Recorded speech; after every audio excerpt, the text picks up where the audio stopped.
We have one mission and one mission only today is the ACETECH Hive Spawner, the true, only usable 40mm grenade out of the box. The first of the funky parts that you're gifted with out of the box is known as the spawner, and this is your loading mechanism for all of your shells. They do come in different pack variations. You can get them in a 6-pack or a 2-pack. I picked up the 2-pack, and these are your ACETECH Hives, otherwise known as your 40mm grenade shells. So inside of the box comes an array of things. Like I said before, the spawner, or what makes this 40mm so unbelievably cool, your 2 or 3 40mm gas grenades, and then of course, which I think is awesome, that ACETECH includes a bunch of extra O-rings and bearings, and I'll show you why in a second. First, let's take a look at the spawner. It comes in 2 parts. First is just the lid, and then the entire chamber with all of its loading tubes.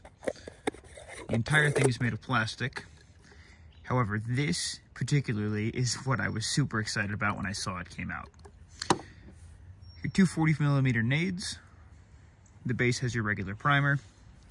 Up in the top is where you load your gas. You notice it's got all of these chambers and then this funky O-ring system up at the top and these spiky bits at the end. And these are how the BBs stay in, and I'll show you that too. This is the part where I stand by what I said, being these are the only actual usable Airsoft 40mm grenades on the market, because all you're going to do is take your spawner, load it up in your bucket of BBs, close the lid, and there you have it. You're ready to load your 40mm nades. So the first thing ACETECH wants you to do is fill them with gas. We're using a sponsored can of Lancer Tactical Green Gas. Thank you, Lancer, for always taking care of my channel. Just hold it till you hear no noise. Couple seconds is fine, and you're ready to roll. Now go ahead. Why don't you time me? Let me know how long it's going to take me to load this grenade shell. Place this guy on top, press the button, and twist. Oh, what? Does it usually take longer than that? Holy. Now, obviously, those BBs can just go ahead and fall out, so the only way that we're going to keep them locked in place with that O-ring, it kind of works like a hop-up. You're going to press this guy. It'll place them on top of the BBs, and now they are going nowhere. Dang, ACETECH. Is that not absolutely ridiculous how quickly you can load those? Oh, hold on. There we go. Boom. That one didn't load in. Let's just reset. There we go. I mean, come on. Suddenly you can use an airsoft grenade launcher again, and you don't have to sit there and ding, ding, ding, ding, ding over 100 rounds. Wow. It's important to keep in mind that each one of the ACETECH Hives have 10 total chambers up in the top, and each one of those chambers holds 8 BBs. So do some math, 80 rounds. Now, from my understanding, the ACETECH Hive has the ability to hold enough BBs to fill 5 total ACETECH Hive shells. Now, before someone tells me they don't believe me, we went ahead and loaded the spawner up as much as we possibly could. Toss it on the top. Make sure you hold it vertical like ACETECH says. You got a full loaded shell. Let's just say you pressed it down right and you want it to empty it because it won't empty. Just go ahead and press this guy again. It'll pull it back up. Empty it. That's one. Oh, hold on. You got to shake it so they all get in the tubes. Duh. That's 2.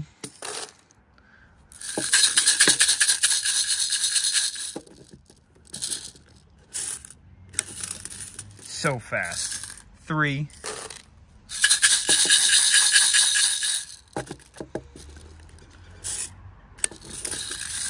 4. 5.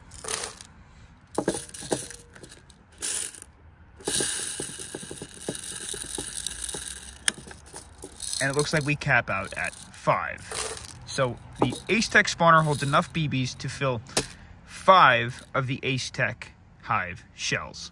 Now, sadly, I don't own a single launcher that takes these successfully. That would be thanks to the absolutely diabolical amount of money that I recently spent on a grenade launcher to test these shells with that for some reason they just don't fit inside of. So if you haven't seen that video, go check it out, but yeah. So we're going to have to fire them by hand, kind of like some goofy Call of Duty melee weapon. As you can see, they're totally loaded up. The hop unit is all the way around, or I guess the hop rubber is all the way around them. And we're going to use our trusty screwdriver. First, we'll listen to the sound and check out the spread. 3, 2, 1.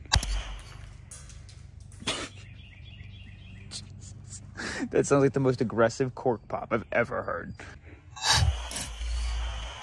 Hey yo, what's the rush? Hold on a second. Let me tell you that I'm giving away for free a brand new Lancer Tactical Gen 3 PPK 20. Not to mention it comes with 5 mags, and all you have to do to enter this giveaway is become a channel member using the link in the description below. And what that does is it will automatically enter you in to win every single giveaway that I do for the eternity of this Airsoft channel. So go ahead, become a member, don't miss out, because you could win some awesome stuff.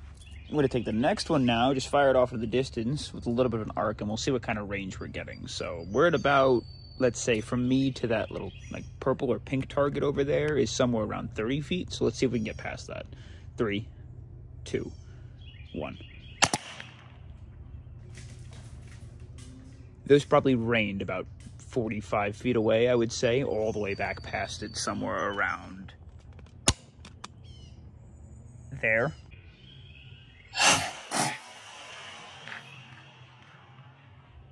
Prior to going and taking these two things apart and seeing how they work internally, there are some concerns that I'd like to address. First of all, the tops, unlike most 40mm grenade shells, are plastic. There's a reason ACETECH went with this clear plastic, but I don't know how durable that's going to be, and I would imagine a single drop to the floor of these is pretty much null if it's on concrete or on wood.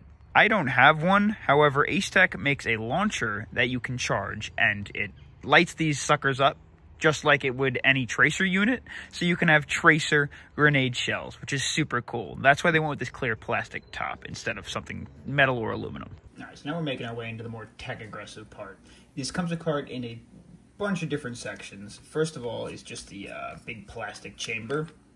You can see here. You shouldn't have to disassemble it any further than this. If you want to pull off the O-ring, you just stretch it around, stretch it back around. You can see where you load your gas. This is your whole gas chamber. To get further into it, be careful, there are some bearings that you're going to want to avoid losing. We're going to unscrew the orange part at the bottom, base. You can hear all those bearings just go everywhere. Absolutely all over the place. Let's get a little something like a tray to put those in. Those are those extra and spare bearings that they send you. There should be a spring. Ton of bearings. And then, obviously, this is your big gas reservoir. This is where your gas goes in, and it fills up in between these two casings and O-rings and the chamber. So now, reassembly is kind of difficult on the difficult end. All you're going to do now is reassemble the bottom piece, throw it onto the top. After those 3 pieces are together, you're going to want to reinstall your spring. And of course, a little primer. Now here's the difficult part. You're gonna press the primer down. Be seriously careful when doing this. It's so easy to lose them. You're gonna take your 14 little bearings and you're gonna throw them down into that channel between the primer and the body casing. I don't know if you could see all of those up inside the chamber. What we have to do now is place this guy on, and at the same time, use something to hold that primer down. So field disassembly is definitely not advised. So you gotta be a little careful here. Hold that guy on. Begin screwing it in place. As you get it in place most of the way, you can just go ahead and tighten that down. And then obviously your bearings shouldn't be moving around in there at all, and you're good to go. I guess the final results on the ACETECH or the Ace Hive and Ace Spawner, phenomenal. There's a few things that I would change personally. I think I would make this reservoir a little bit larger. I know there's a couple 3D printed products that you can extend it. It just attaches up to here, and then it threads into the top, so it makes it a little bit longer, so you can hold more BBs in there, but that's not really a big deal. They are kind of a pain in the butt to disassemble and reassemble. You shouldn't have to do that, at all on the field, so don't worry about it. And again, ideally you'll have a bunch of these on hand, so if you have an issue with one, throw it in your pocket, bring it home, deal with it later, because it's not something you're going to want to disassemble on the field. You'll lose all those parts. But for what you're asking for, this is phenomenal. It finally makes loading your shells so much quicker, and I no longer have to worry about taking an hour to load all of my shells. If I want to be goofy and use my grenade launcher, especially something like one of those 6-round shot, like from the ICS ones, right away, you could use it as a primary again. You could load tons of these. Again, it literally takes like a second to load, so that's huge. Absolutely huge. 10 out of 10 would recommend, and if you have a launcher that can fit these guys, I'm telling you, just go pick up an ACETECH spawner and hive. So much better than any of the other launchers on the market. As long as you don't mind not having like the tag-ins. These guys fire all the BBs. Phenomenal. Thanks for watching, and I'll see you on the next adventure.